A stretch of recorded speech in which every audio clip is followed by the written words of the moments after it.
Hey guys, welcome back to my channel. I'm Stefan, and in this video I want to show you how to play Kabalevsky's Opus 39, number 19. Don't forget to subscribe if you haven't already done so, and if you like what you see, give this video a thumbs up. Also, I offer online piano lessons. If you're looking for one, there's going to be information in the description below. Kabalevsky's Opus 39 is one of my favorite technique books for beginners from around grade 1, under grade 1 to like grade 2, 3, depending on how fast you play the final pieces. This book is kind of a collection of technical studies, but each of them has a different character, and they are kind of performance pieces. They are too short to be performance pieces at a concert, but at a beginner level, they are really nice to perform, and you can learn a lot of style and technique from them. Number 19 is all about balancing articulation. It's in the key of G minor. We've got 2 flats and the time signature is 4/4, so 4 beats in every bar, and it says allegro moderato, so fairly fast but not insanely fast. What we can see is that the left hand is doing these 5-note scales all the way through in legato until the final 2 lines where it switches into some staccato broken chords. So let me just talk a bit about the left hand. We start in the G minor position, and we're gonna go up and down in 5-note scales.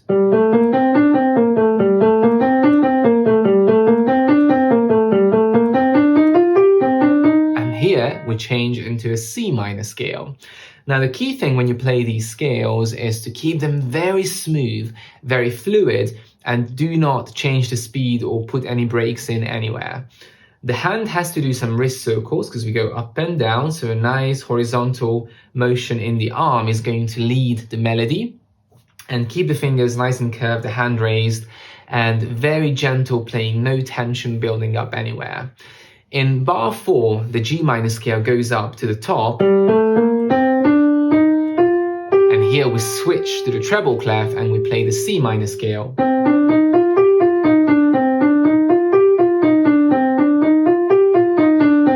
And it just keeps repeating until we get back into the G minor scale in the 4th line. Now, when you play these 5-note scales, don't play them mindlessly like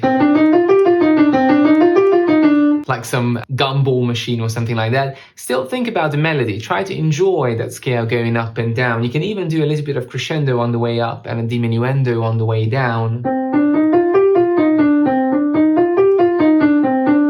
Make it as musical as you can, even though it's accompaniment to the right hand melody, but you still need to express music in those 5-note scales. When you get to the very end, the left hand is going to swap with the right hand every 2 bars, go into a 5-note scale, and then staccato. And here we cross over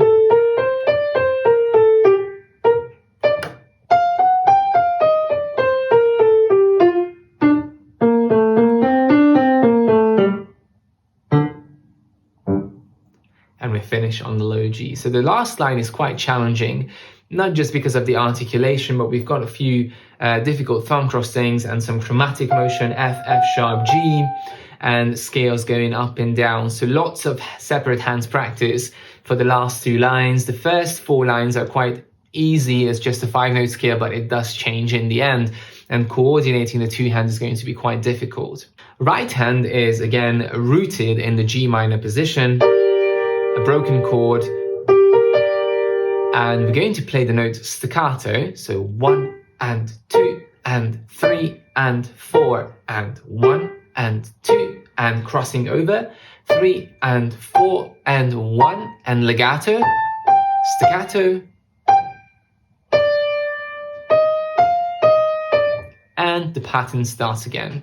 So very interesting articulation. We've got these gentle staccatos. Make sure the hand is coming up in a wavy motion, not abruptly, but everything has to look graceful and elegant. And obviously, if you do a wavy motion, you're going to spare yourself the tension that could build up in those staccato notes. Now, after the thumb crossing, when we finish the G minor arpeggio, we're going to get legatos, drop slurs. So a slur starting on the A, bounce, drop. So dropping, connecting, and bouncing at the end of the slur. We call that a drop slur. We had that in the previous Kabalevskys. And then staccato again. Then the next bar, we hold the D, 1 and 2 and 3 and 4, rest. Second phrase, C minor, and 2 and cross over. Bounce, hold, bounce, B flat, bounce, A natural, hold.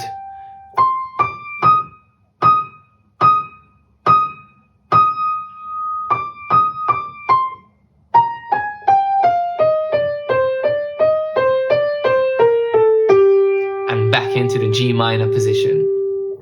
So a lot of articulation going on, really paying attention, where is legato, where is it ending on staccato, and all of these drop slurs, the legatos ending on staccatos, make sure you do them. A nice bounce and elegance to it. It's a very nice melody in the right hand, and it's very interesting as well at the same time. And in the end, you end up at the E flat, and you've got a tenuto mark, so strong, accented, but still staccato. You've got quaver rests as well, so make sure you count your quavers and you know when to come in with them. In the final section, we're back into G minor, a G minor scale going up, and repeat an octave higher. G minor scale going up and coming down.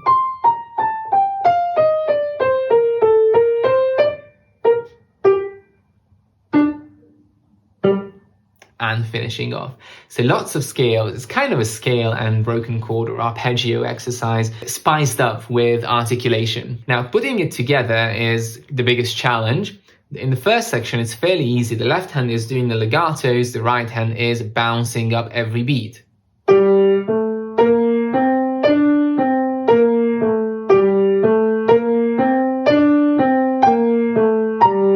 Connect, bounce. And then make sure when the right hand is bouncing, the left hand is still holding, so it doesn't go like this.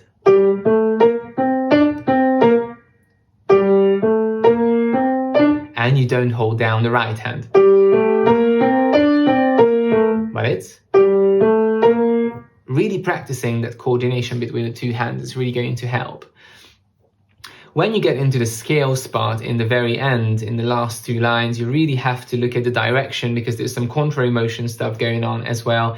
And the hardest part of this piece is the final 7 bars where we go back into the G minor position. So starting right hand staccato.